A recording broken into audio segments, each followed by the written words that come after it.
Hello everyone and welcome to episode 34 of Generation GC, Movin On from the Young and the Hopeless with Nicky Parry. Last week we talked about festival song from Good Charlotte. Next week we'll be back talking about a song from the Chronicles of Life and Death. Nicky Parry hails from the cornfields of Indiana way down in Kokomo. She's a politically involved, fashion-obsessed, music-loving nerd. She shoots fashion and portrait photography.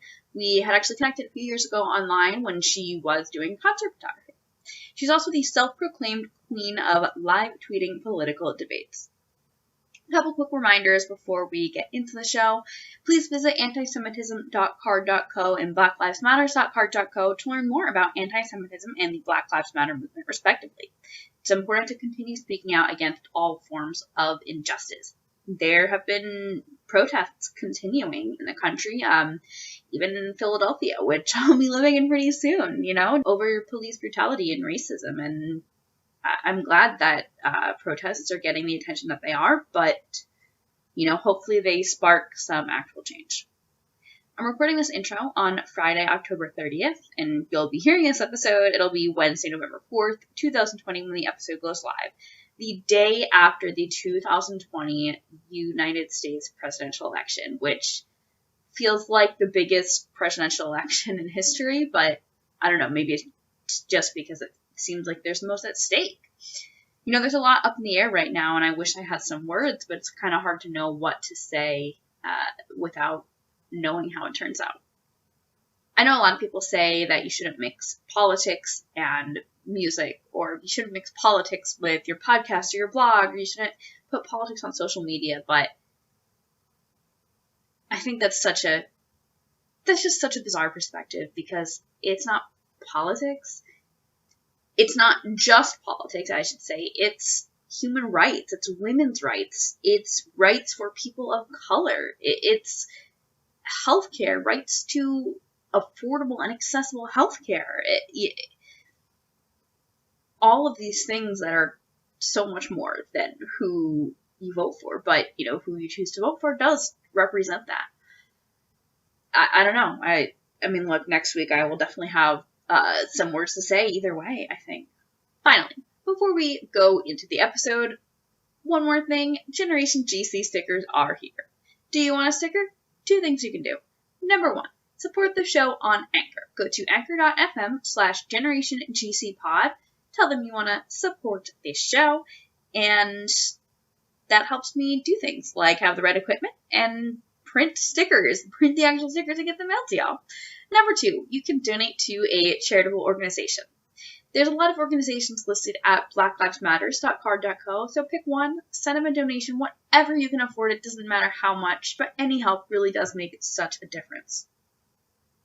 Then you're going to send me a screenshot of either your support of the show or your charitable donation and your mailing address. You can DM me on Twitter or Instagram at GenerationGCPod or email generationgcpod@gmail.com, and I will mail you stickers.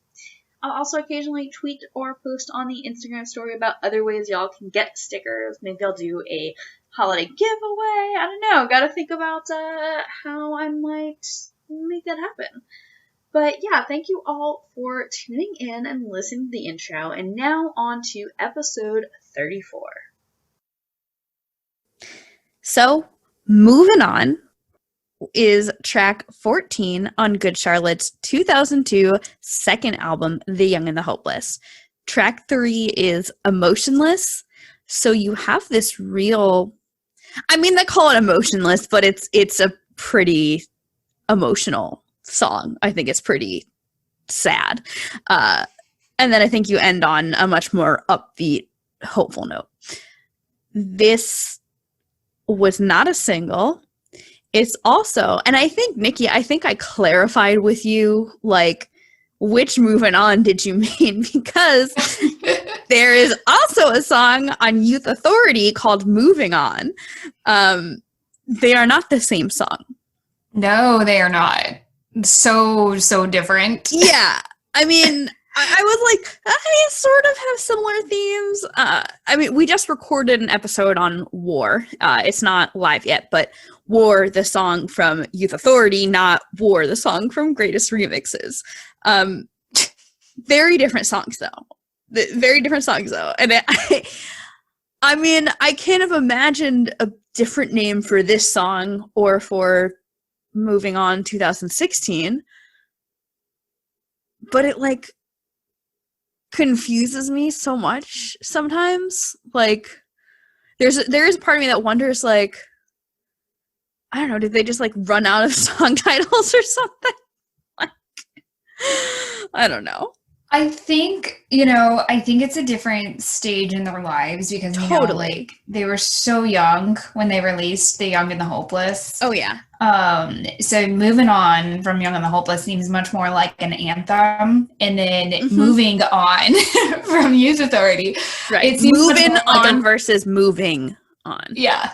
Moving versus moving. We gotta enunciate the G. Yeah. But I think that one is more of like a breakup, like relationship type song. So like it's definitely a different meaning, and it's still a slightly different title. Yeah, it's a slightly different title. We'll give them that. Slightly different title. Yeah. This song was written by Benji and Joel Madden, and Setlist.fm ranks it number 31 on their most played songs. So they played it a whole bunch from 2003 to 2004, a bunch of times in the US. They played it in the US in 2010 at Universal City Walk in California, and they played it in Europe a few times in 2011, but they haven't played it since hiatus, and that one time in 2010 appears to be the only time they've played it in the US since 2004. I want, God willing, it is safe for bands to tour and safe for shows to happen in 2022. I want them to play this album in full in 2022. Oh my God, that would be amazing. Like an anniversary show. Yeah. Please. I will fly to California, or I will drive to Maryland. Have a show in Maryland. Girl, I'll come with you. Like, let's do it. We'll just get, me and you and like all the girls I've, talked to and connected with through this show. We'll rent an Airbnb, like rent a mansion, and oh hell yeah. It'll be fun. It'll be a party. We have a lot to talk about with this song, but before we dive deep, Nikki, I wanted to help our guests get to know you. Oh, fun. Yes. So, first thing I like to ask everyone, when did you first hear Good Charlotte, and what were your first thoughts on them? Okay, so I was definitely in middle school at this time, and I remember getting the CD for Christmas, The Young and the Hopeless. That was my first time hearing them. It might have been at a dance or something, but I was like, hell yeah, this anthem rocks. This is great. Yeah. And the funny thing is like back when I was like in 7th grade, I was a super innocent, like naive child. And big relief. And I wasn't punk rock in any way. Like I was still like Disney princess, like kind of person. So like this was like my Lizzie McGuire era. And then ironically, I know. Right. But I think the first one I heard was Lifestyles of the Rich and Famous, and that drum beat at the beginning kind of got to me because I was actually drumming at the time. Oh, cool. So I was like, okay, all right, here we go. So maybe I was a little bit more punk rock than I give myself. Yeah. But I definitely was really intrigued by that. And that CD was on repeat for so long, like at swim meets. It'd be what I'd listen to pump up. I'd listen to it when I went to bed that night on my CD player because we're just that old. Yep. But yeah, it was really a staple of my time at 13 and 14. And like they say that the music when you listen to when you're 14 has the greatest impact on you. So that must be why I keep going back to this album. Yeah, I've heard that too. I think that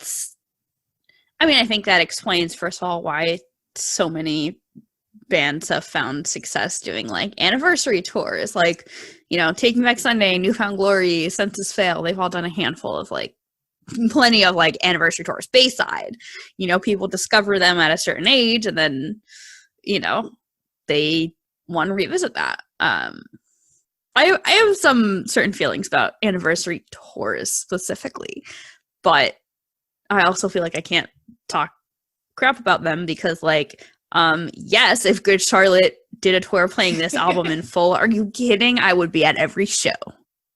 Quit my job, follow Good Charlotte on that tour, MVD, it's fine. I want to hear Moving On. What are you talking about? Work that tour, girl. Right. Work that tour, exactly.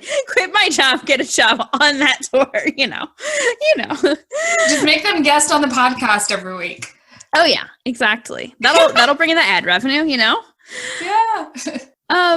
So Nikki, you live in Kokomo, Indiana. Did you grow up there? Not born, but raised, yes. Since I was in the first grade.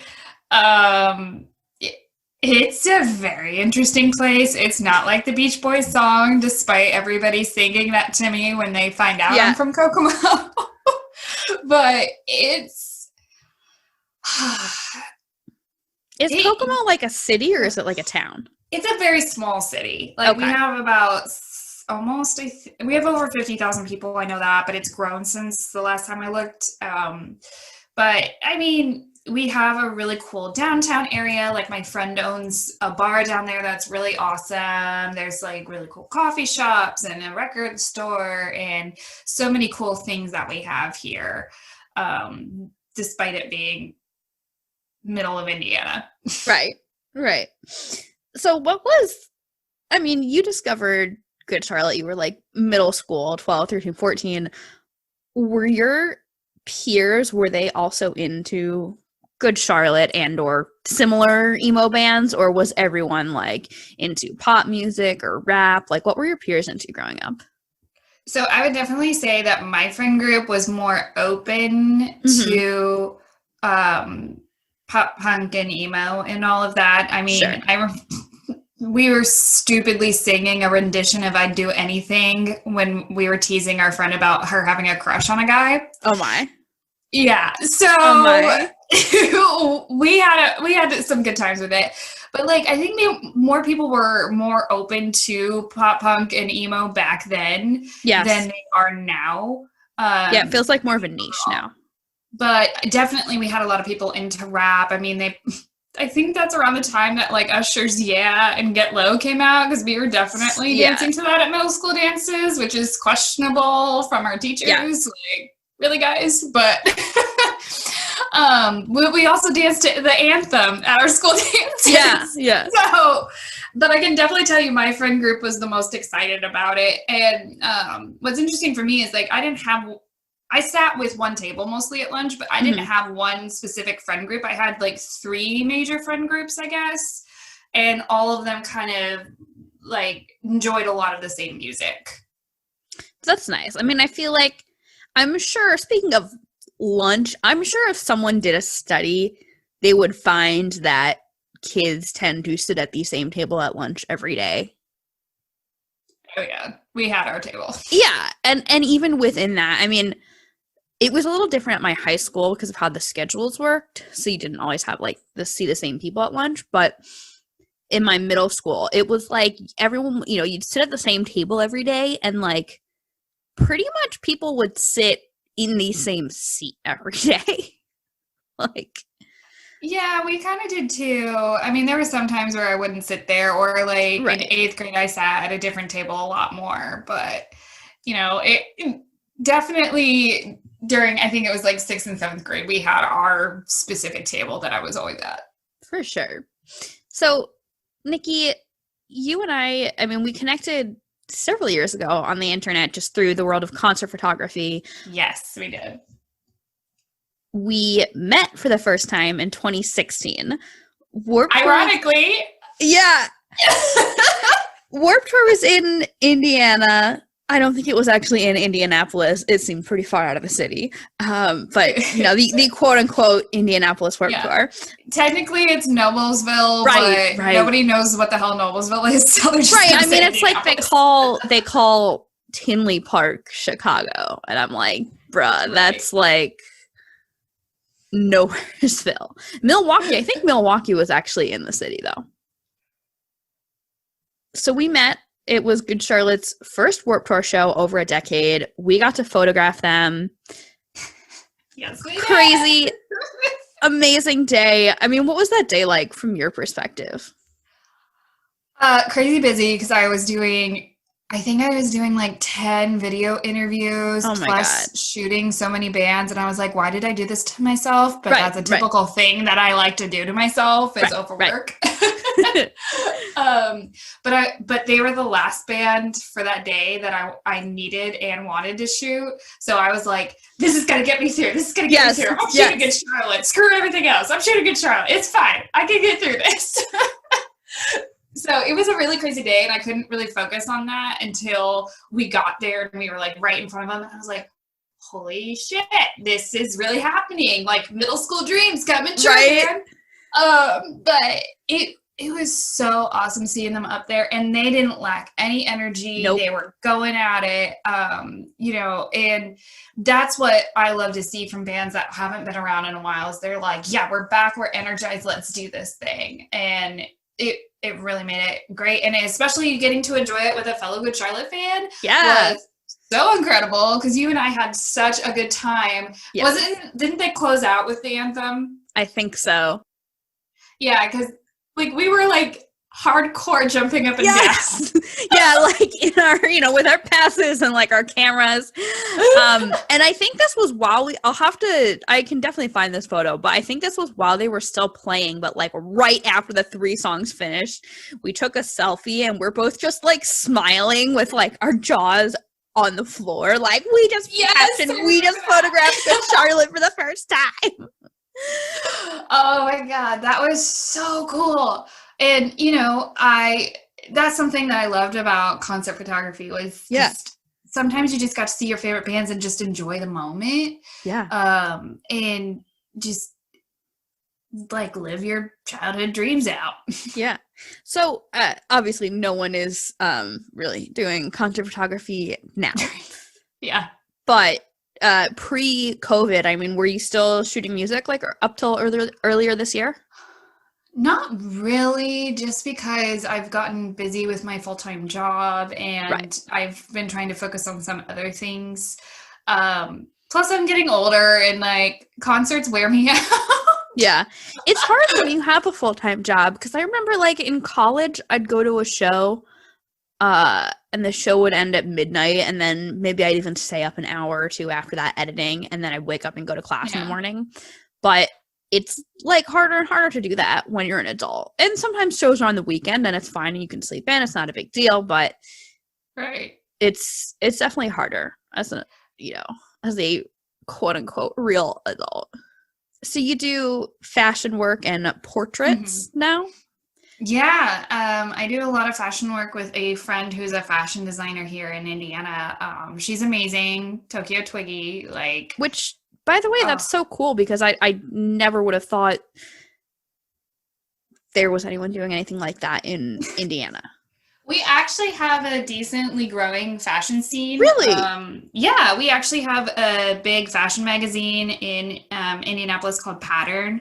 Amazing. That's really cool. They try to stick to Midwest photographers and designers and all of that to showcase the talent that is in the Midwest. Right. But Jen, Tokyo Twiggy, was a friend of mine when we worked together at a retail establishment, but then we also ended up going to school together, her for fashion design and myself for photography. Amazing. And then we just kept in touch. And so I got to go to New York Fashion Week with her this last February and be her assistant, which loved. That's so cool. That is so cool. So I'm just so curious, what did that involve? Being someone's assistant at Fashion Week? So basically the way that the shows we're at, they're kind of like emerging designer shows. So it's people who can't afford to throw on their own show, Christian Siriano and all that. But she had a show, so I was there with my steamer if anything needed steamed. I was picking out the outfits to put on the models. I was I was at the ready. I even had a hair tie full of safety pins in case we needed to pin something or somebody needed a hair tie. Like, I was ready for it. I had a fanny pack. So you were just there ready for anything and everything, pretty much. Oh, yeah. One of the makeup artists at the shows commented, she's like, she seems really calm. I was like, I work for retail. I got this. This is nothing. Yeah. Yeah. No, but it was super fun. And we actually got to do a virtual fashion show for the same people. So we had some Indiana models come together and model her new collection, which is astounding. And one of the things that I love is supporting artists, especially fellow women, and lifting them up and being involved with them. So like the fact that I get to do this for somebody that I can also call a friend who is also supremely talented is incredible. And that just premiered. So hopefully she gets some good recognition from that and things start blowing up for her, because I'm so proud of her. And she's got such amazing, incredible designs. Amazing. That's so cool. Sounds like you had, and I'm sure, COVID has, I think, thrown a wrench in a lot of things. But it's amazing that you're still able to do so many cool things in fashion photography right now. Yeah, and I love it. I love commercial work. I love studio lighting. Like, I'm such a dork for it. Yeah. Well, it's something, there are studio shots that you would do as a, music photographer if you're shooting, promos or something, but I imagine it's just a very different environment, I would think, and a complete, just a different thing. Yeah. One of the things that I pride myself on is posing, and, you're not going to pose a model the way you would pose a pop punk or emo band. Right. Yeah. It's totally different requirements, different lighting modifiers, depending on what you're doing, different lighting setups, different locations and all of that. And, if we were to submit to a magazine, we have to have all the designer information. We have to have all the makeup artist information, like everything in there, to give credit and all of that. And there's a lot of work involved with trying to put together a fashion shoot. But I still love it. I love fashion, and I love the fact that I get to marry fashion and photography a lot. So cool. So cool. Well, let's dive into Moving On. Yes. So moving on. Yeah. So I feel like you had probably messaged me like right when I posted about the show. And I'm so excited to have you on, because it's really fun talking about the deep cuts that aren't necessarily talked about as much, right? Why did you want to talk about this song in particular? So what's funny to me is I loved this song growing up, but I don't think it had as deep of a meaning for me as it does now that I'm 30. Yeah. When I was 13, I was just like, oh, cool, this feels like an anthem. Like, I can get behind it. But now it actually has, like, deeper meaning. Like, what's that one lyric about, like, making it to 25? I'm scrolling down to the lyrics. When I think about my life, I wonder if I will survive to live to see 25, or will I just fall? Yeah, and honestly, that's like actually pretty dark. It is. And when you're 13, you don't realize that. Right. You don't yeah, you're just like, oh cool, this is like guitars and anthemic and moving on, and yeah, this is like a pump up song.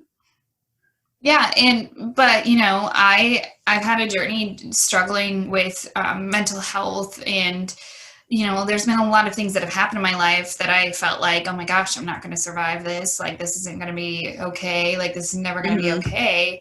So when I listen to lyrics like that, and then it's like there's hope, and there's so much hope in this song. Yeah, and all of that, it means so much more to me. So that's part of the reason why I wanted to do it, to talk about how I saw it or listened to it as a 13-year-old, and then how I listen to it now 17 years later. Yeah. It's funny because I always loved this song. I feel like there's a lot just about the songwriting itself that, like, to 11-year-old Molly that heard this for the first time was like mind-blowing, like completely mind-blowing. And it was like, and I think similar to you, I was like, okay, well, they're just writing about, moving on. And I didn't really read into it, but also similar to you, I've definitely, as I've gotten older, I'm like, oh, oh, wait, it means more. And it means a lot more. And I like connect to it and like feel it a lot more. What's your view as your, 30-year-old self? What's your view of what they're trying to say in this song? I think it's a reflection. Yeah. On some things that, they had gone through in their lives, and they've been pretty open that they didn't have the easiest life growing up. And, it's kind of reflecting on that and being like, you know what? I did make it on the other side. I did, I'm here. I'm still here. And that's impactful. And I keep looking back at it and listening to it and just like, okay, I get it. I get what you're trying to say. Like, you can survive this. You can get through it. You can, no matter what, you'll get there. And, life, hope, truth, trust, faith, pride, love, lust, like, and then, the pain, hate, lies, guilt, laugh, cry, live, die. Yes, you got that all. Yeah. I'm cheating. I'm looking at the lyrics. Fair. But it's just like, you're going to go through all of these things, but guess what? You can still move on from them. Yeah. You can still go on. And it's like, even if you're dealing with something difficult, like you're still a person outside of that. Like, whether it's death or loss or poverty, which I know they dealt with, or mental health, like, you are allowed to like be a person and do things in life and enjoy them, even if you also have something really terrible going on in your life. Yeah.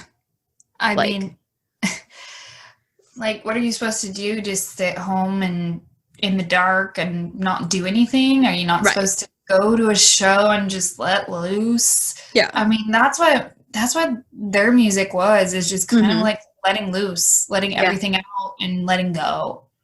And this song is like kind of the epitome of that. Yeah. It's definitely about wanting to like persist and just keep on keeping on, because, they put out the first record, and the first record wasn't like, the first record did okay, and like some cool things came of it, but like they didn't, they might have known in their hearts, but they didn't like have the knowledge when they were writing this record. They didn't have the knowledge that this record would become what it is. And I think this song kind of, it really does like epitomize that notion of Good Charlotte that's like very talking pretty openly about, their struggles in life and difficulties, while also always being hopeful.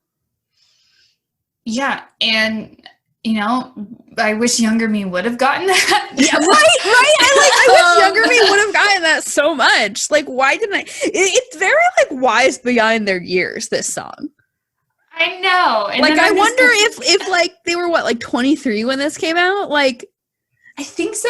Yeah, like, they would have been 23.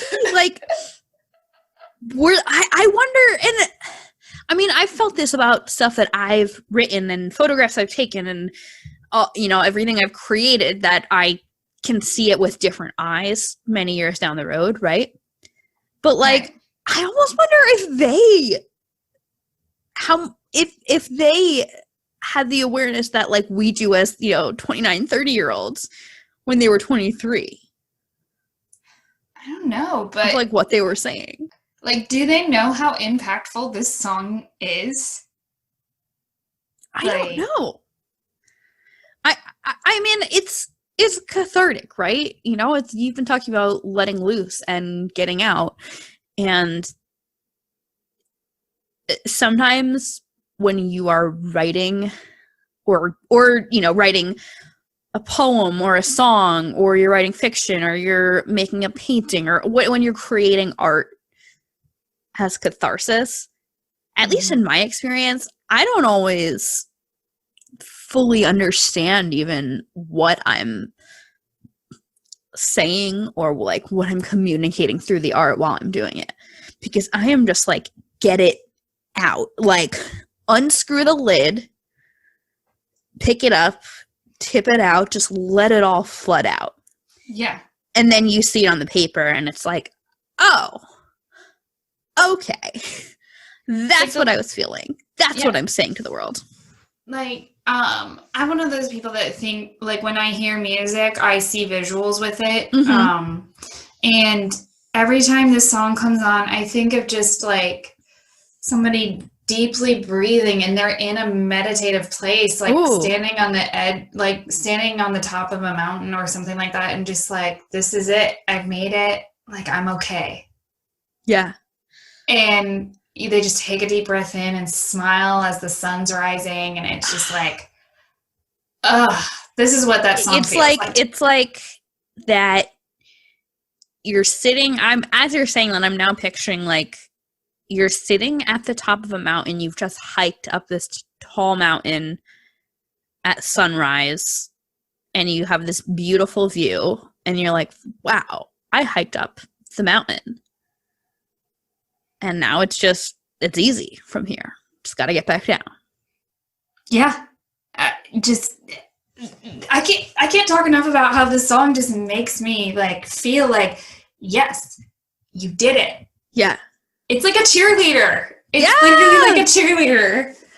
Just not one that's mean from high school. Right. But right. There are some lines of like that like really hit me. And the two that I'll share are, everybody goes to a better place. Everybody could be living their last, everybody goes to a better place. Everybody could be living their last days. That's like, I mean, that's a very like early to mid 20s realization of like, oh fuck, I'm going to get old and die someday.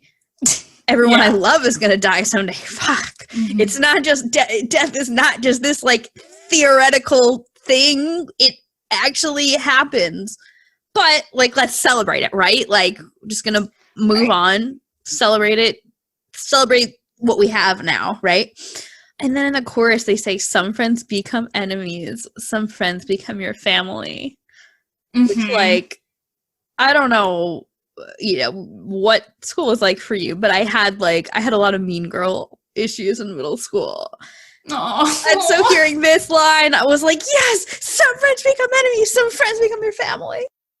Which feels a lot like that, wise beyond their years kind of thing that we've been saying. It's, there was an interview recently, and I don't remember what it was for, but that Benji had done, where he talked about how some of their early songs were about depression and he didn't even realize it at the time. And I think this is one of them, because I think, like, I don't think this isn't like Motivation Proclamation where they're like, I cannot get out of bed. Please motivate me to pull down the covers and get out of bed this morning, right? Right. I think this is the I have gotten the motivation song. Yeah. But I think there is that like underlying depression or whatever in there. Oh, for sure. And, I think a lot of people have a misconception about depression, that you're just going to be sitting down all the time. You're just going to be lethargic, and, you're just going to be sad and mopey all the time. But no, you can get manic. You can have really good days and then really, really bad days, but still the good days are there. And I think that's what the song is. It's like, hey, the good days are there. You can get through the bad ones. Yeah. And it's like, I mean, I'm a huge believer, of course, in getting help for mental health. And absolutely. I personally feel really strongly that like it can be talk therapy, it can be medication, but like lifestyle changes, such as exercise, what you eat, caffeine intake, sleep, surrounding yourself with the right kind of people have such a huge impact on mental health, right? Right. And like you have to, I feel like you have to commit to doing them in order for it to make a difference. Like you don't like do one yoga video and then like no more sad. I mean, I wish it worked that way. That'd be great. I would love to say bye-bye to the big sad, but Right. that'd be so great. Bye-bye. Oh, 30-minute yoga video. Peace out. No more sadness for 6 months. But it's like I do yoga regularly, but like that's 15 minutes of my day, 5 to 6 days a week, right? Mm-hmm. Like I still live my life outside of that. Right. You know, I had somebody that was just like, oh, it's just all in your head. And I was just like, no. But I think I get what they were trying to say that they poorly said. And it was, you can't let it rule you. Yeah. And when I was really mad at them when they first said it, but I think I finally understood like what they were talking about. I mean that can be like a very condescending remark, right? Like, oh, it's all in your head, so like just pick yourself up, get out of bed, like stop fucking around. But yeah, I don't think this person meant it maliciously or condescendingly. Right. They just didn't say it in the right way, and I have. And I've been accused of not having it because I talk about it openly. Which is such a misnomer, by the way. Like, such a mistake that a lot of people have that, like, I don't know, all depends. That, like, when I was younger, I used to think that anyone who was talking openly about depression or mental health was, like, already past it. Because I had this idea that, like, if you are still depressed or still struggling with depression, there's no way you could possibly talk about it. Obviously. Boo, taboos. Right. Obviously, that's a, 14, 15-year-old's, very mistaken idea. Mm-hmm. And I think people like, Chester Bennington, I think, was a pretty good example of that, sadly. Like, listen to any Linkin Park song, it was very clear the guy was struggling. The fact that he was like writing openly about it didn't mean he wasn't struggling, right? Right. And like you can't tell that somebody's struggling, and a lot of people don't talk about it, but I've always been a believer that you can't not talk about it, because just because you don't want to talk about it doesn't mean it's not going to still be there. Like, you can't ignore it. So you just got to accept it. So just be open about it. Yeah. And, to each their own. Nobody has to talk about anything. Nobody owes anybody anything. But, if you want to talk about it, don't feel ashamed to, and don't shame people for talking openly about it. It should be a conversation that needs to be had, because Lord knows our generation is pretty fucked up from some of the things we've experienced in our childhood. So I took anxiety medication for a couple of years, not every day, but like I had an anxiety medication like as needed. The doctor was like, I had struggled with anxiety for a few years, and then I was in college and there was like a really bad panic attack. So I was like, all right, let me like actually get some like medication for this specifically. And so I had this medication that was like, for like when I was having a panic attack, you take this and it will, to calm down.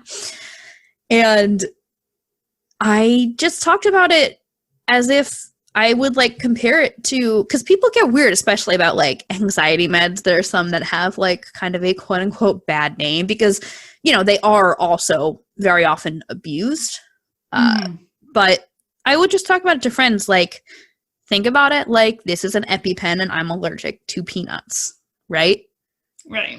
Like, I carry this around in case I am in a situation where I need it. I take it, I drink some water, I sit down, and then I chill out, Yeah. And there's such a stigma with medication, and it's so stupid. Like, what works for somebody doesn't work for everybody else, so let's just not judge other people, please. Yeah, so I think, and not to diminish mental health treatment, because it is just as serious as any other kind of health or medical treatment, but like, I think talking about it and comparing it to like a other kind of physical health can help contextualize it for people. Yeah. I think, not to get so personal here, but when I was younger, I had juvenile rheumatoid arthritis. Mm-hmm. So if I hadn't, when we found out, if I hadn't taken the initiative to like do all the things that I did to try to help put it into remission, and it doesn't always happen for everyone, but if I didn't even take that chance, I would have trouble walking, moving my arm, and all that stuff. So I think that's the same thing with mental health. Like you have to acknowledge it and take care of it, or at least try, because not trying is super detrimental. Yeah. And I feel like this sounds very like PSA, but oh well. Right. What you try at first may not work for you. You may go to a therapist that you do not like. You may try a medication that does not work well. But maybe you try another therapist. That's great. Maybe you try a different medication. That's great. Maybe you try running and you hate it. But then maybe you go to like a spin class and you're like, wow, this is a great form of exercise. I really enjoy it and it's great for my mental health. I know a handful of people that like cite spin class as like being so great for their mental health, which good for them. I've like done a small number of spin classes in my life. I can totally see why, because it's like very intense exercise. Yeah, I miss running for that reason. I can't run anymore because of an injury I had in college, but I miss running. Like running the short time when I was running regularly was like so great for my mental health. And I tried to get back into it earlier this spring, like during COVID, when it was clear the gym was going to be closed for a while. Although our gyms are open now, but I tried, and I don't know if it was like my shoes. I think I do need new running shoes. I really need new sneakers because I have had the same sneakers for like 3 years. But it was just like I would like try to run and like everything would just hurt. Like I felt the pounding way too much, and I was like, "Is this my joints or is this the shoes?" Either way, I need to reassess. Running was great for my mental health, though. Aside from potential knee issues. Well, exercise gives you endorphins, and endorphins make you happy, and happy people don't kill their husbands. They just don't. They just don't. Great movie, though. Great movie. Right? We need a Legally Blonde podcast. Oh my god, that'd be great. Yeah. Someone I went to high school with is doing a podcast about rom-coms. I haven't like listened to it yet, but she's like posts about it. I'm like, oh my god, I should listen. That's really cool. She's doing that. That's awesome. Yeah.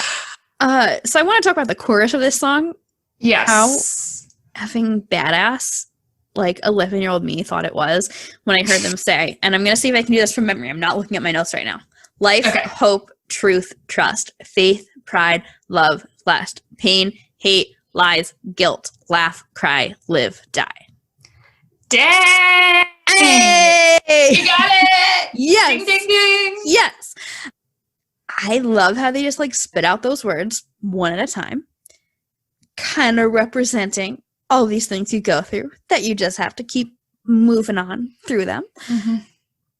And as I like wrote them down in my notes, I noticed that they start with the positive: life, hope, truth, trust, faith, pride, love, lust. I guess you would say that's all positive. Yeah. And then you get some negative: pain, hate, lies, guilt. And then laugh, cry, live, die. And with like, hey, just like express your emotions, laugh or cry, just move on through it, I love that. Yeah. It's like they're just like, you know what, you've got all this good stuff, but remember, like, you got to go through this stuff. But then you move on, and you laugh, cry, live, and die. So like, just keep moving on. And, a few lines later, it says, this ain't dying, this is living. Yeah. Like, part of life is going through the bad shit. Yeah. And I don't, if life were fine and dandy all the time, we wouldn't grow, we wouldn't learn. It sucks. Like, they say in Let the Music Play, because I had written down, I was like, okay, what other songs of theirs does this kind of relate to? Right. And I pointed out, obviously Good Charlotte does a lot of songs about moving on and keeping your head up and being depressed and struggling and being self-made. Mm-hmm. He talks about all I've got are these 2 hands to make myself a better man. He's like, nobody else is going to make my life better but me. Right. And one of the runs I wrote down is Let the Music Play. He says, I've just got to keep on keeping on. And then they also say, and this is why I got a tattoo for Let the Music Play. This is why, that was the tattoo. He says, there's no way to explain why life is filled with so much pain, but will the flowers ever grow in the places it don't rain? And I was like, that's beautiful. That's perfect. And I think that's a sentiment to this too, right? Yeah. The bad shit happens.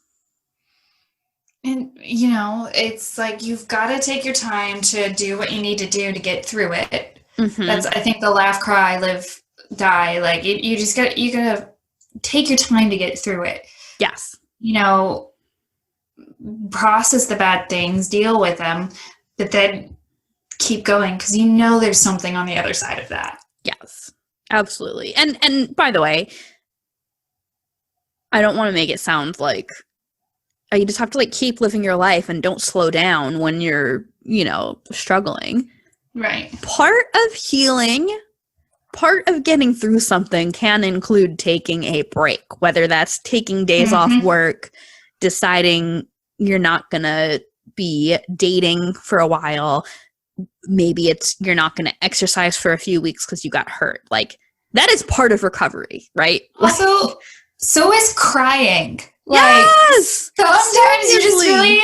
Sometimes I am telling you, I need a good cry over a tub of chocolate frosting while I'm drinking some wine and watching a rom-com or Say Yes to the Dress because I just need to cry. There's this one time I recall, last fall, I had gone out with a guy from Bumble, and I was into him. I was kind of like, this is not a guy that I would be with long term, but I'm attracted. I'm enjoying his company. I want to see him again. And he texted me the next day saying he wasn't interested. He was very, very sweet about it. But I just bawled. It was one date, right? So clearly that was not why I was so upset. It was one date. I was not that invested. Right. But I just think of that as an example of the time where you just need to cry. And I was just all right, fuck it. I'm just putting on my PJs. I'm just going to have some fancy iced tea because that's my thing. Some fancy iced tea, some chocolate, and just feel my feelings, feel all of the sadness right now. And then tomorrow will be fine. And tomorrow I'll go to work and it'll be fine. Hey, I mean, I get it. After we get off of here, I'm probably going to make myself a Bloody Mary and a red wine glass. So love that. It's been a stressful few days. Yeah, I have not a big issue in the scheme of things at all, but I have been having major computer issues for work. I'm very grateful that I'm working from home and that I have a work computer that's a really nice desktop that I've been able to use, but have been having some issues with that computer that have just stressed me out because it's put me a little behind on things. And I'm just really feeling I don't want to cook dinner. Yeah. Because I've been listening to the song a little bit, over and over, trying to, prepare my thoughts and notes for this. Yeah. And this song has been great because I've been so stressed out recently. Yes. This song was, the perfect timing to listen to over and over again because I'm all right, cool. Yes, keep moving on. Yeah. This song is giving me life again. Yes. Yeah, it's very much all right, I just gotta keep going. It's you've made it out of everything else. I think you can do this. Right. It's, I have some things coming up that are stressing me out, but you know what? It's I know that I have literally been through worse, and upcoming changes in my life will absolutely be for the better, extremely.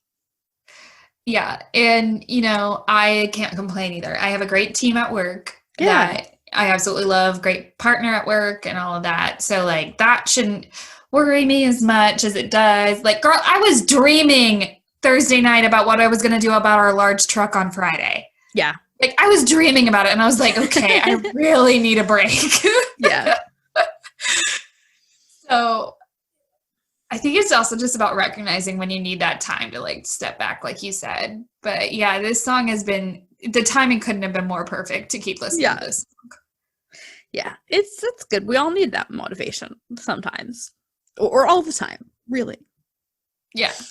I also want to mention that I really love the melody on the verses. How it's like, oh God, I'm gonna like try to sing right here, but it's like kind of a series of descending notes. He goes, "When I think about my life, I wonder if I will survive to live to see 25, or will I just fall?" So it's like these repeated phrases in a row that are all kind of descending, which I feel like is a little unconventional, but I think it's creative and I really like it. Yeah. One of the things that got me on this song was the guitar riff at the very beginning. Yes. Where it's just like, okay, I'm not going to do it. I will totally butcher it, but yeah. Yeah. Like it just pulls you in an instant and you're like, what is this? And then you're like, that sounds like hope. Yeah. It sounds like you're hope. To me it sounds like you're in like a dark room or a dark hallway and like the lights start flickering on. Especially when you get that yeah. Yeah, it's like the lights flicker and then like, oh, the lights are on. Oh my gosh, why don't we just make a music video for this song? Dude, so many songs. I constantly think about like so many, like basically any song that doesn't have a music video. I'm like, why? Oh, here's what the music video could be. Girl, I still think about writing that movie about Good Charlotte too. Yeah. Like Good Charlotte fans and shit. And this would definitely be like the end song. Oh yeah. I just saw, I think it was last time I saw my parents. They were like, you should write a book about Good Charlotte. And I was like, well, I mean, I'm talking a lot about them. I'm coming close. I said if anyone were to write a book, I would be a good candidate. I mean, do it to it, girl. Yeah, I mean, we'll see. We'll have to see what the I don't know. Is your movie idea, is this like a biopic or is it like a story based on the songs? It's more so like kind of a representation of us and like these the kids, fans. they meet in middle school, then they split up when they grow up, but then they come back together for this tour and like reunite and try to figure things out and like. So it's about like the fans. Yes. Okay. Because I was gonna say with my Good Charlotte movie that I would do, and because I was like, I don't want to like step on your toes, is like the Bohemian Rhapsody, like the biopic. The biopic, yeah. As long as we were involved, I don't give a shit. This is our ideas. TM. Yeah, right. Nobody steal our shit. Right? Nobody steal our shit. I know. Every once in a while, I'll like say something on the podcast, and I'm just like, or I'll like tweet something, and I'm just like, shit. I should not have like said that publicly. I should have like done that first. I shouldn't have like said, oh, someone should. Blah, blah, blah. I should have been the someone. Exactly. Like, why let others do for you what you could do for yourself? Like, Lord, if we get another shitty Avatar, I'm gonna be pissed. I saw the one, I think the first Avatar movie, my dad and I went, I think with my siblings, and like I just remember being in the first row and the theater was 3D and just like feeling seasick, and I was like, this is fine. Yeah. Like, I'm sorry. I don't want another shitty Avatar The Last Airbender movie. I can't do it. No white people. No white people. No. I'm white. I don't want white people. This is not our movie. No. Nikki, so did you have any like specific memories or stories you wanted to share about Moving On? Anything that you haven't shared yet? I just remember needing this CD in middle school. Like, it was kind of like a safety blanket for me. 7th grade, I think, was definitely my hardest year. And that's when this... It's always 7th grade. It's always 7th grade. Can we just skip it? 7th grade is bullshit. Like how in hotel elevators, they'll go 10, 11, 12, 14 on the floors. Yeah. Just skip it. Have grades be 5th, 6th, 8th, because you 9th. turned 13 in 7th grade. Yeah. What? There we go. That's the mystery of why 7th grade sucks. Yeah, basically.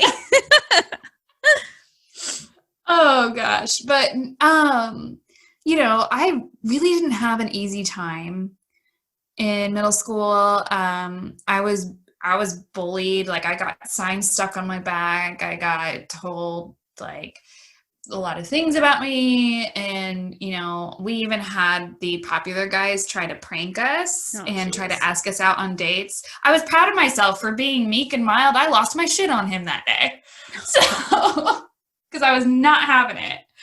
But I just remember this CD and this song especially. It helped me get through those times because I'm not gonna lie. When I got bullied, I lashed out at other people and probably said hurtful things to other people too. I'm not innocent from that. Yeah. And you know, I regret it and everything, but at least I'm aware I did it. Unlike some people. I also have lashed out at people who bullied me in middle school. So I think it's a natural reaction because you don't know how to process people being mean. Right. And you're just like, I just want to survive. I just want to survive here. Yeah. And, you know, this song definitely, I would put it on and it would help me just kind of like escape the moment. Yeah. And just breathe again. Yeah. I love that. It's amazing. Yeah, we need more music like this. Oh, yeah. Trust me, I get down to WAP. Fucking love it. I love all kinds of music, but like we just need songs that just make you like sit, think, and breathe. Yeah, we do. Well, let's read some fan comments on this song. I am really excited to get to this because I've seen a few that I'm just like, interesting. Yeah. So we're gonna start with YouTube. Okay. There's only one I'm gonna read from YouTube. Lisa Dixon said, "So this album helped me through high school, and I have not worked a 12-step in a while, delved back into it. This is still a song that brings all the wounds and the hope to the forefront. Thanks for making music where I belong." That is so sweet. Oh my God, Lisa. What a great comment. I hope, Lisa, your 12-step continued to go well in the multiple years since you wrote that comment. That's so great. Oh, that's amazing. Yeah, let's read some from Song Meetings, which, by the way, as I was reading through all the comments on Song Meetings, I guess the lyrics had gotten leaked before the album was out, because there were the first few comments were people that were like, "Oh, the lyrics are cool. I can't wait to hear the song." Ooh. Yeah. Which, like, it's wild because to me, this album is so definitive that I'm like, oh yeah, there was a time, and I was alive in this time when this album had not been released yet. Wild. Also, the early days of the internet for a leak. Yeah. It might have been like, I don't know, it might have been like when the album was released and like before people had bought it. I didn't like check the exact dates, but it seemed like the album wasn't out yet. Even then, we were still on AIM back then. Mm-hmm. Oh God, AOL Instant Messenger. Okay, Terrible. so let's read some Song Meetings comments. Okay. Despair Factor On says, "I agree. This song is hard to sing. A lot of people were saying the song is hard to sing. That's true, but it's like a creative melody. It's a unique little melody, like I was saying. Mm-hmm. It's not like the other songs where you instantly pick it up. It's hard, man. Kind of like My Plague by Slipknot, parentheses, awesome song. GC rocks me." So, I mean, I definitely have to add that Slipknot song to the playlist. I don't know. I don't know if that's a comparison I would have made, but maybe in meaning? I don't know. Yeah, I mean, I'll have to listen to that song again and really like see if I see that, because you know it's interesting to hear when people compare songs. Yes, because you're just like, okay, this is where this person is coming from, so it's just another perspective that somebody has on this song. It's the same feeling you have, it's just a different way of stating it. Yeah, and there was someone who compared a Good Charlotte. I was thinking it was like an alt press review that compared one of their songs to like Bon Jovi, and I was like, I simply do not see it, but like, okay. Why does that not surprise me? It came from alt press. Yeah, I mean, I don't know. Sometimes some of the things that come out of there. Yeah, sometimes I'm like, you know, they say a lot, but they've also said a lot. They've also had some reviews that I'm like, all right, like I stand by this. I will co-sign for sure. This review. For sure. Punky Smurf 1325 on set. What a username. Punky Smurf 1325 on. This song is 100% true, like most of GC's songs. It really rocks too, and I can't wait to hear it live. This is definitely the better, more hardcore side of Good Charlotte. I love it, and I know it will rock live, so I can't wait to see them in concert on Halloween. Keep representing GC, because you know they be representing you. I love that. I mean, that's what we'd always say on the internet, is keep representing GC, because they'll be representing you. I think that's sweet. Kat Owakahun said, I had to include this in here.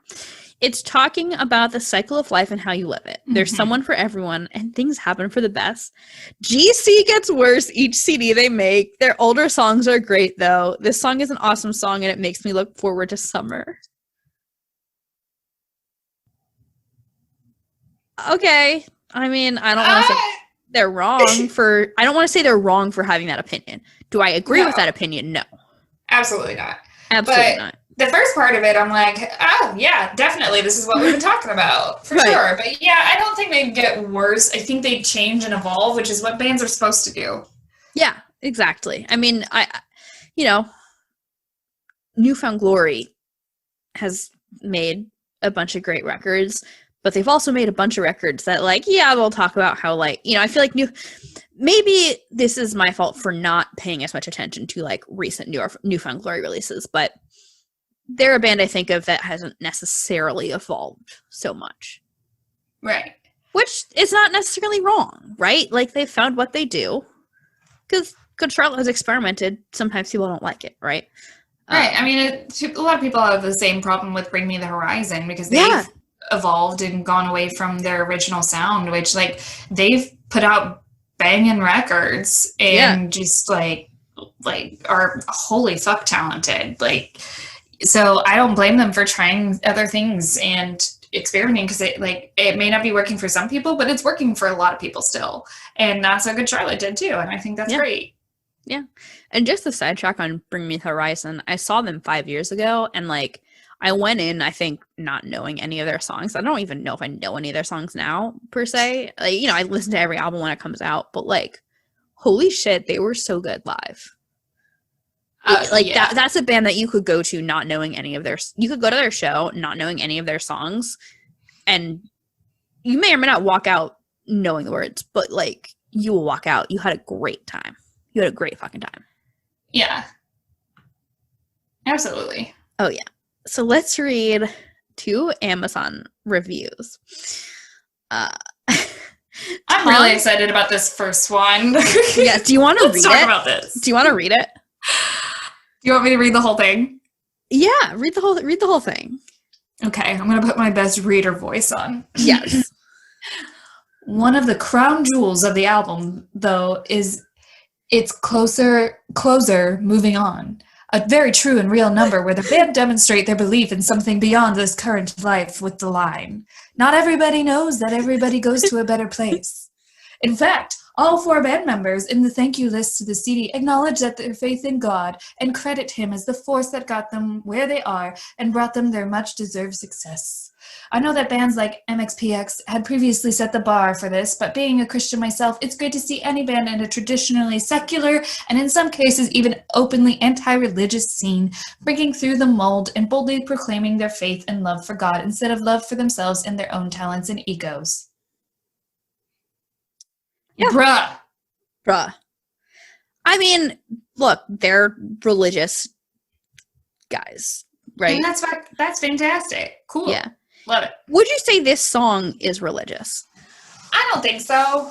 It might have like more meaning to them as far as religion and everything, but I think it's more about just the life we have here. Yeah, because it's I mean, they do say not everybody knows that everybody goes to a better place, but it doesn't I think that's still pointing to the disparity that they talk about in the song. Not necessarily like not everybody's religious and all this other stuff. And you know, we aren't the songwriters, so we can't exactly say what it means, but to me it's more talking about disparity and like not everybody's hopeful, because that's what the song is about, is being hopeful. Yeah.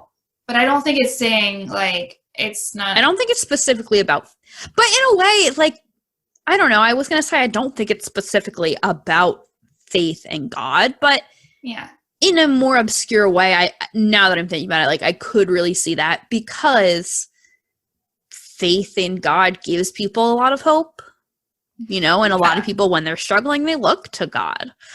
Problem I had with this review, though. Yes, tell me the problem you have with this review.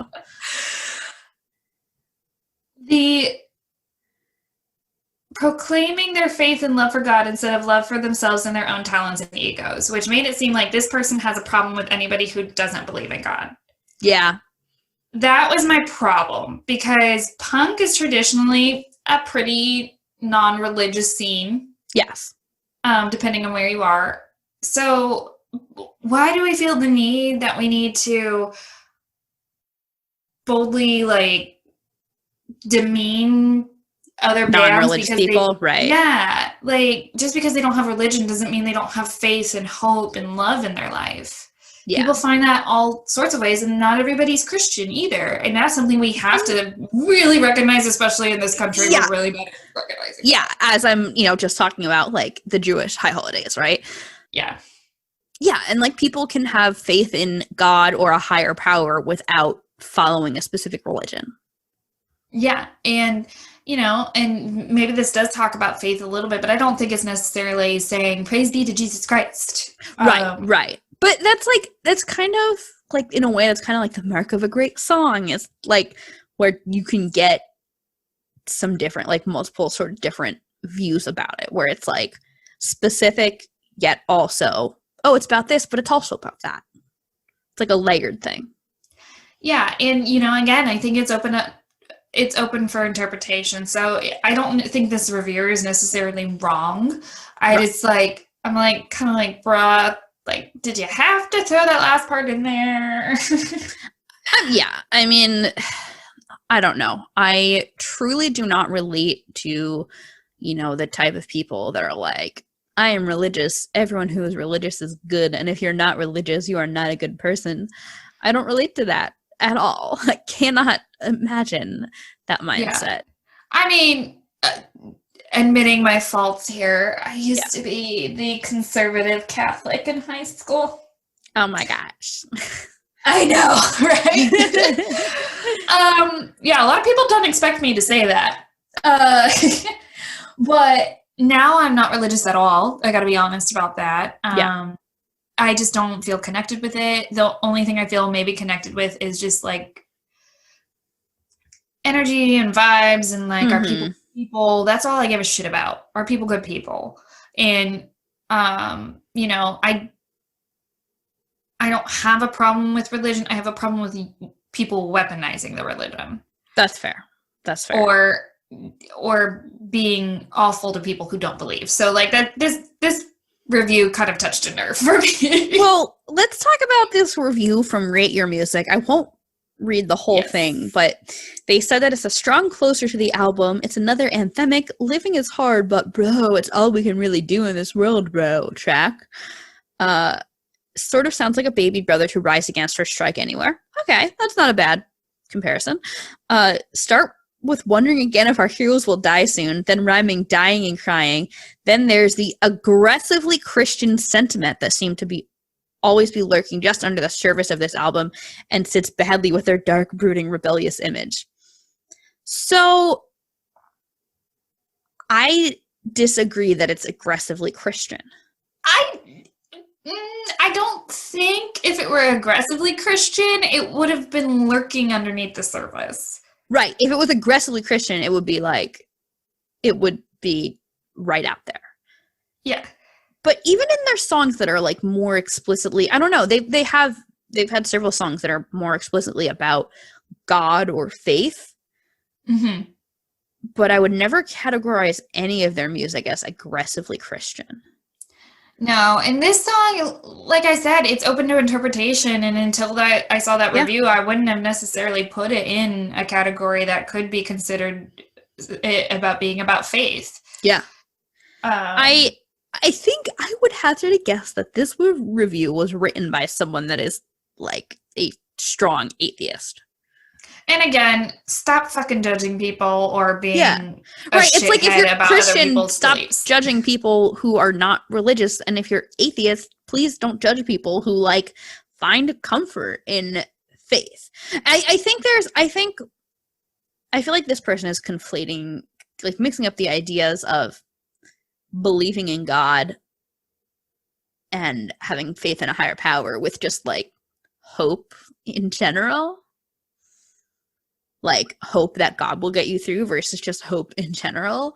Like the fact that someone is not super pessimistic does not mean they are like, praise be the Lord God, you know? Yeah. I mean, this review is not really even a review. It's just I fucking hate this song. Yeah. Like, I mean, that's kind of what Rate Your Music is. It's like, you know, you'll get like the very detailed, it's user reviews, just very detailed, oftentimes breakdowns of stuff. I know, but I'm like, did you even listen to the song, right, or were you just like pissed off the entire time? Right. Because, right. I mean, what does he say? Very like shouting and screaming, and then like, what? Oh my God, hang on. Damn, you know what makes me believe that someone doesn't give a fuck about what other people think, yelling again and again that we don't give a fuck, but this is a fun song and I quite enjoy it. This is like a person that like is really reluctant to admit they enjoyed it. Sweetie, I hope you get help or like deal with what you need to deal with. Right. I hope you get some like help, because you sound like a person who's very pessimistic, and maybe that means you are actually quite sad, and I hope you get help so you are less sad.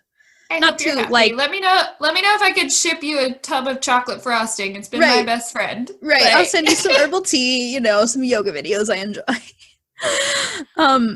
Punk News said it sounds like it belongs on their self-titled. You know, I'm going to disagree with that. The spirit of the song I could sort of see, but the production of this song is like totally a step up from the self-titled. Not just that, but it's harder.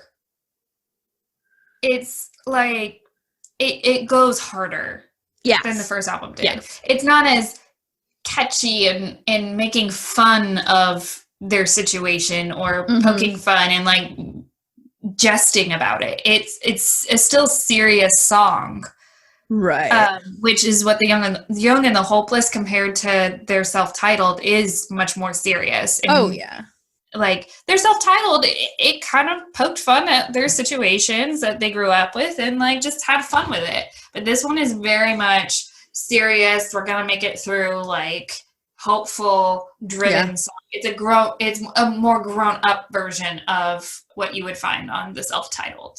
Yes, very well put. I won't read this whole review because we've mentioned this specific review like multiple times on the show. Pop Matters was not a fan of this. they talked about how the album had a couple of decent moments, but the rest of the album doesn't keep the momentum going, and the straight out of the Poison catalog, Moving On, you're sick of the act. So, I mean, okay, this person did not like it. I don't know. How the hell did this person get poison? Right. Also that. Like this track. Like, I'm very confused. Yeah.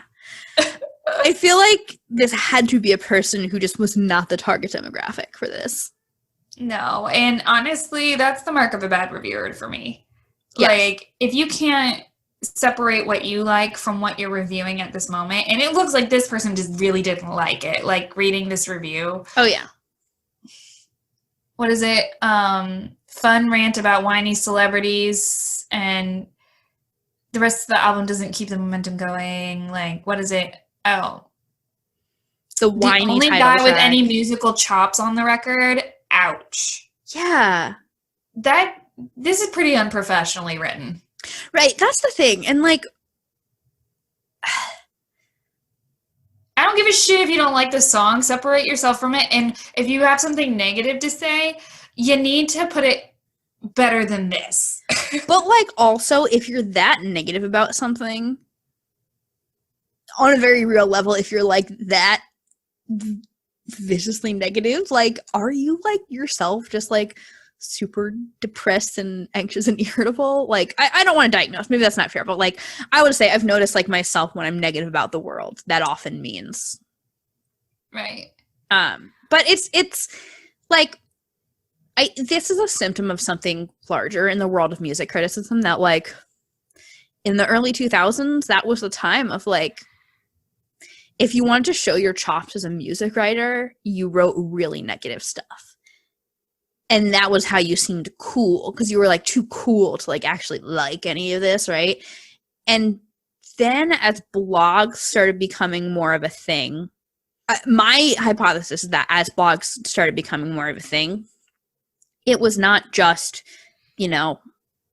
old white men that were writing about music. It was younger people, and it was people doing it for free or very small amounts of money. So they were more likely to write about stuff they liked. So, as blogs became bigger, you had more people writing very, very positive stuff.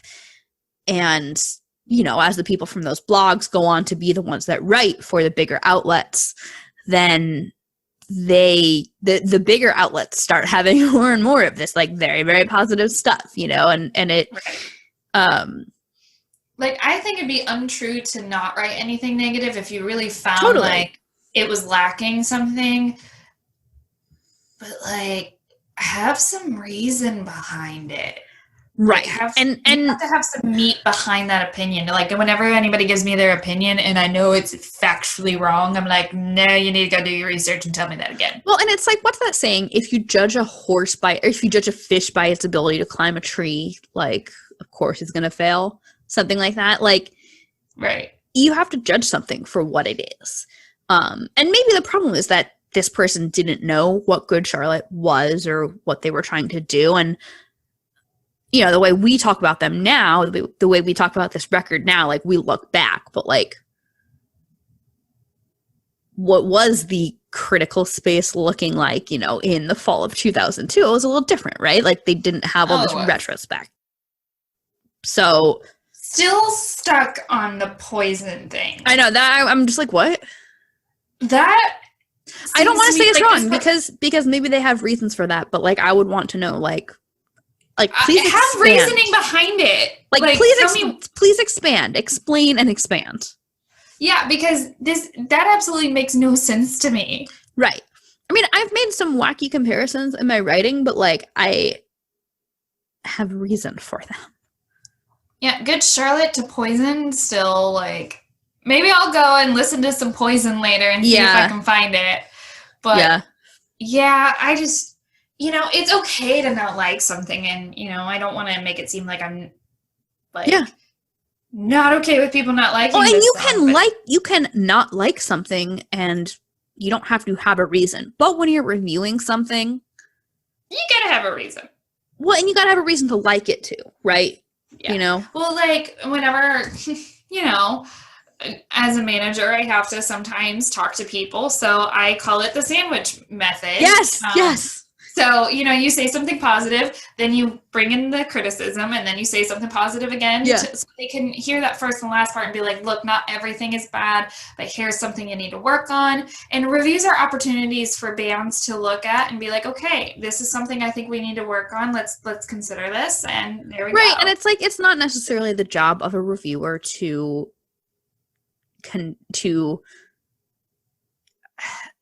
you know, coddle a band, but yeah, like, you should contextualize what you're saying, because and while it's different, and like I was saying about how music criticism over the past several years, and maybe it's changing now, I don't really know, but like, largely people are much more positive than they were 15 or 20 years ago in their music writing.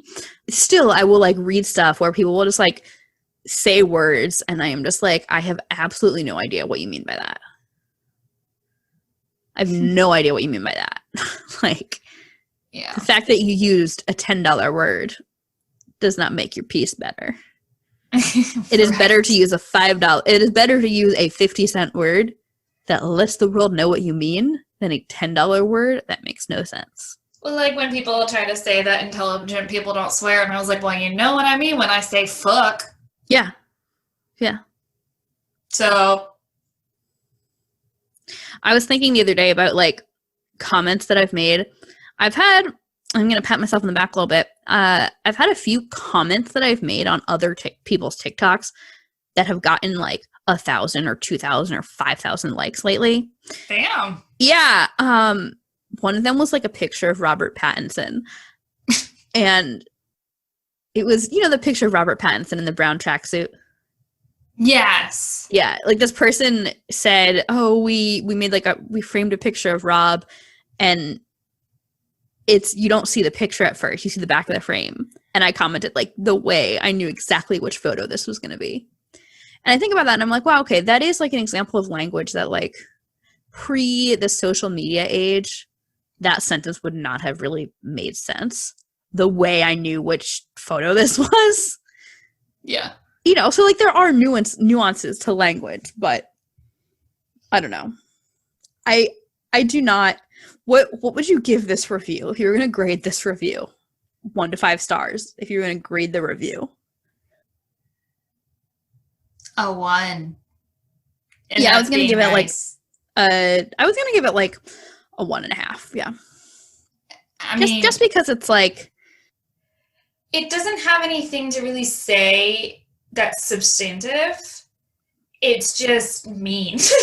right, as Joel addresses the whole missing father subject. It's so dismissive of somebody's Bruh, trauma. that's like a major traumatizing thing. Yeah, it's so dismissive of somebody's trauma, and like that's not your job as a reviewer to touch on that. Yeah, exactly.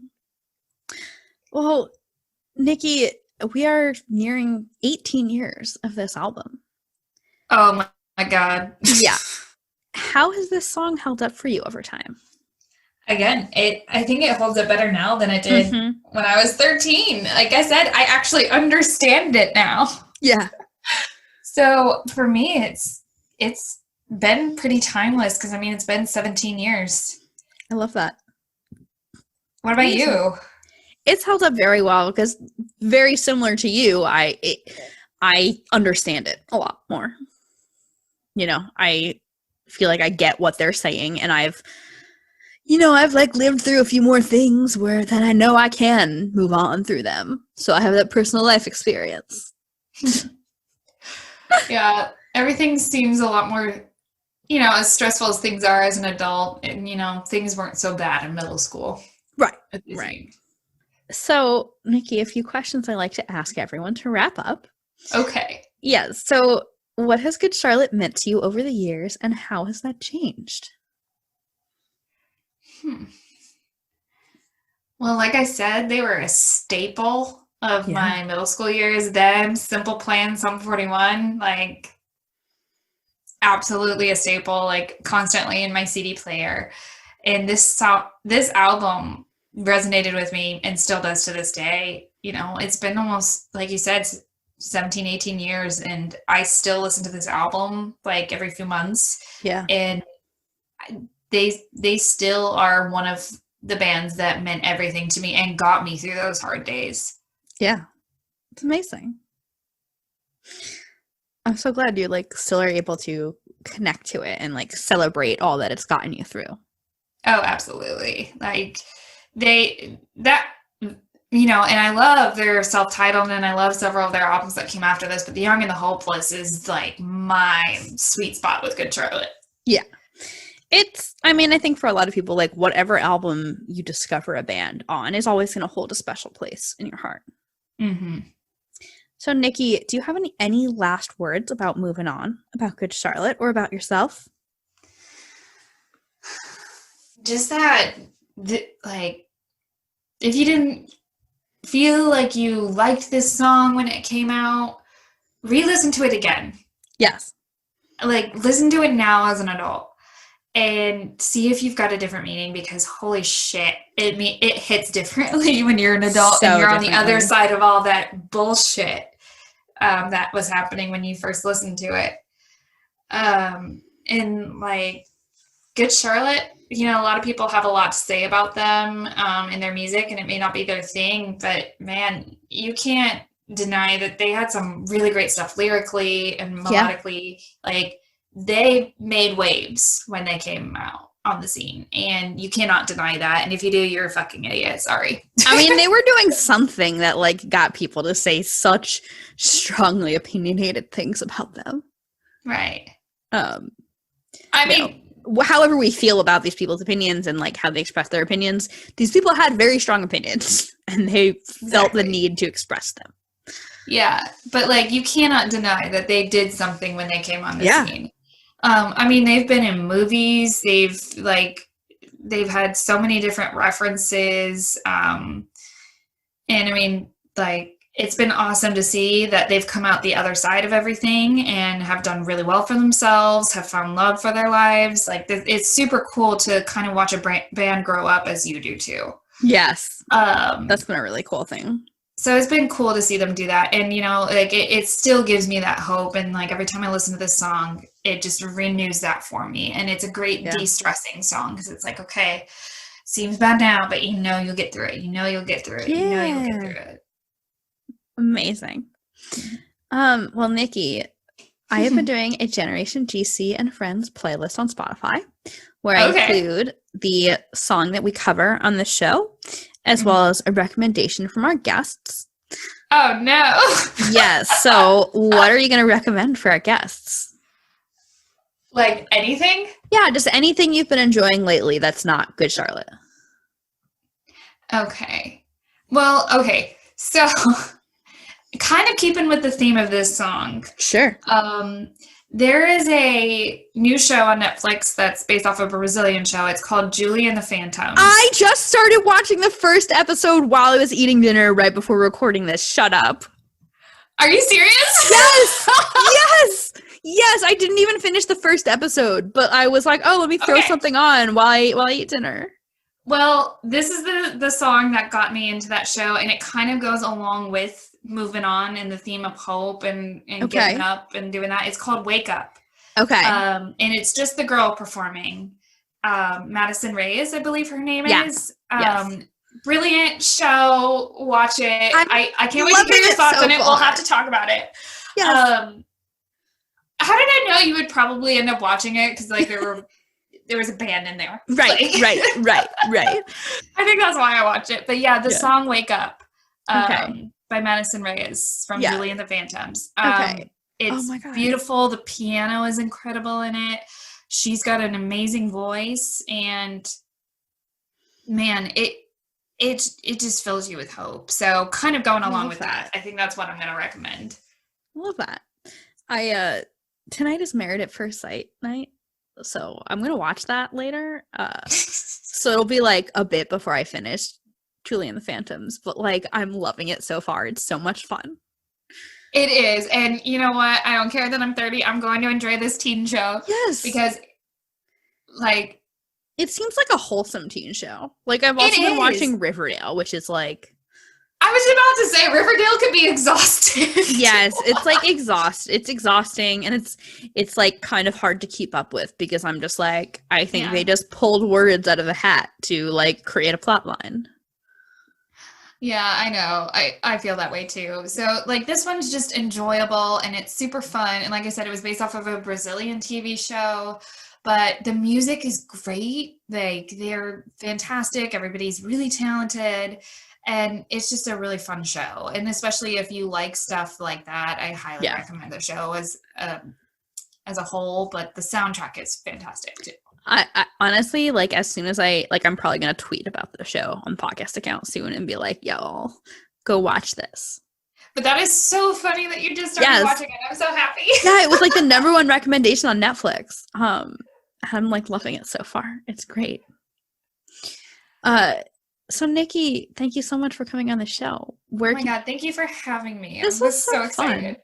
Where can people keep up with you on the internet? They can keep up with me on Twitter at @FrankieCole_. Okay. I am the queen of live tweeting political debates. Yes. If I do so myself.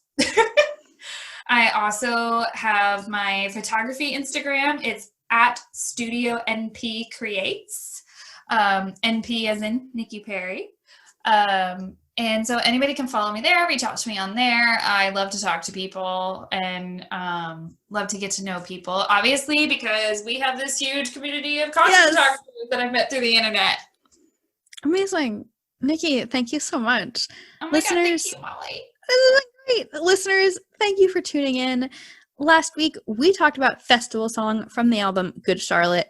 Next week, we'll be talking about a song from the Chronicles of Life and Death. My name is Molly Hudelson. I've been your host. You can follow Generation GC at Generation GC Pod, P-O-D, on Facebook, Twitter, and Instagram. You can also follow me, Molly, at M Hudelson, MHUDELSON, on Twitter and Instagram.